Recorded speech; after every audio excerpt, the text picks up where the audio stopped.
یعنی اگر اللہ کی رضا کے لیے حضرت ابراہیم خلیل اللہ اپنے بیٹے کو ذبح کرنے جا رہے تھے تو اس بیٹے کو وہ بیٹا بھی اللہ کی رضا کے لیے ذبح ہونے کے لیے تیار تھا۔ حضرات جب یہ بات حضرت اسماعیل نے سنی تو وہ حضرت اسماعیل جو حضرت ابراہیم کی گود میں تربیت پائی ہو، وہ حضرت اسماعیل جس نے حضرت ہاجرہ کا دودھ پیا ہو، جس کی رگوں میں حضرت ابراہیم خلیل اللہ کا خون دوڑ رہا ہو، وہ حضرت اسماعیل جس کے پیشانی میں نور محمدی صلی اللہ تعالی علیہ وسلم چمک رہا ہو، وہ اللہ کی رضا پر کیسے انکار کر سکتے تھے؟ حضرت اسماعیل نے جب یہ سنا تو فوراً فرمایا، قرآن کہتا ہے قال یا ابت افعل ما تؤمر ستجدنی ان شاء اللہ من الصابرین، اے میرے والد گرامی اگر اللہ کی طرف سے یہی حکم ہے تو اس چیز کو کر دیجئے، انشاءاللہ آپ مجھے راضی پائیں گے، مجھے صابر پائیں گے۔ حضرات آج اگر ہماری اولاد ہوتی 13 سال کی عمر میں، پہلے ماں باپ کا ہی دل نہ گوارا کرتا، باپ کا ہی دل نہ گوارا کرتا کہ اپنے بیٹے کو قربان کریں، وہ بیٹا جو اتنی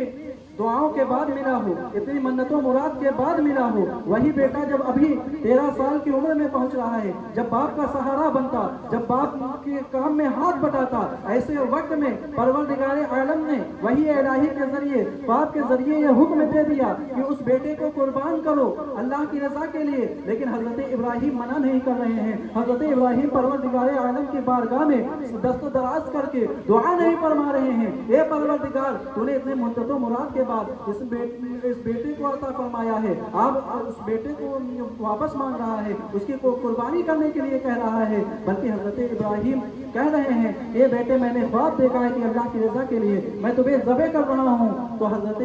ابراہیم نے شکوہ کیا، نہ کوئی سوال کیا، نہ حضرت اسماعیل نے کوئی سوال کیا، بلکہ حضرت اسماعیل تو یہاں تک کہتے نظر آ رہے ہیں کہ اللہ کی رضا کے لیے اگر اللہ رب العزت کی یہی مرضی ہے تو حضرت اسماعیل ذبح ہونے کے لیے تیار ہے۔ حضرات تو پتہ یہ چلا کہ اگر کسی چیز میں اللہ کی رضا ہے تو ہمیں اور آپ کو فوراً اس چیز کو کر لینا چاہیے۔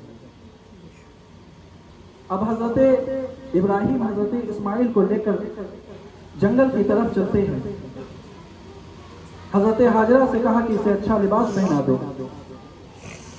حضرت ہاجرہ یہ ماں ہے حضرت اسماعیل علیہ السلام کی، کہا اچھا لباس پہنا دو، اسے دعوت میں لے کر جا رہے ہیں۔ حضرت ہاجرہ نے حضرت اسماعیل کو تیار کر دیا۔ اب حضرت ابراہیم حضرت اسماعیل کو ساتھ لے کر نکل جاتے ہیں، اور شیطان جیسے ہی یہ دیکھتا ہے کہ اللہ کی رضا کے لیے آج حضرت ابراہیم اتنا بڑا کام کرنے جا رہے ہیں، جس بیٹے کو منت و مراد سے مانگا تھا، آج اللہ کی رضا کے لیے اسی بیٹے کو اللہ کی راہ میں قربان کرنے کے لیے لے جا رہے ہیں، تو شیطان کا کام کیا ہوتا ہے؟ شیطان کا کام ہوتا ہے بہکانا۔ شیطان صرف ہمیں نہیں بہکاتا بلکہ شیطان نے اس طریقے سے انبیاء کرام کو بھی بہکایا ہے۔ فوراً شیطان پہنچ گیا، سوچا پہلے حضرت ہاجرہ کے پاس جاتا ہوں، عورت نرم دل ہوتی ہے، ماں نرم دل ہوتی ہے، اس کا دل اپنے بیٹے کے لیے پگھل جائے گا، وہ فوراً حضرت ابراہیم کے پاس جائیں گی اور اس حکم سے روک دیں گی۔ حضرت ہاجرہ کے پاس پہنچا اور شیطان کہنے لگا اے حضرت ہاجرہ رضی اللہ تعالیٰ عنہ، کیا آپ کو معلوم ہے کہ حضرت ابراہیم آپ کے بیٹے کو لے کر کہاں گئے؟ حضرت ہاجرہ نے کہا کہ وہ ایک دوست کے یہاں دعوت میں لے کر گئے۔ کہا نہیں، بلکہ وہ تمہارے بیٹے کو قربان کرنے کے لیے لے گئے، اللہ کی راہ میں ذبح کرنے کے لیے لے گئے ہیں۔ تو حضرت ہاجرہ نے جواب دیا کہ حضرت ابراہیم حضرت اسماعیل سے بے پناہ محبت کیا کرتے ہیں، وہ ایسا نہیں کر سکتے۔ تو شیطان نے کہا کہ وہ یہ سمجھتے ہیں کہ یہ اللہ کا حکم ہے۔ تو حضرت ہاجرہ نے کہا میں سمجھ گئی کہ تم شیطان ہو اور مجھے بہکانے کے لیے لائے ہو، اگر اللہ رب العزت کا یہی حکم ہے تو ایک ہاجرہ ایک اسماعیل کیا ہزاروں اسماعیل کو قربان کرنے کے لیے تیار۔ وہ کہتی ہیں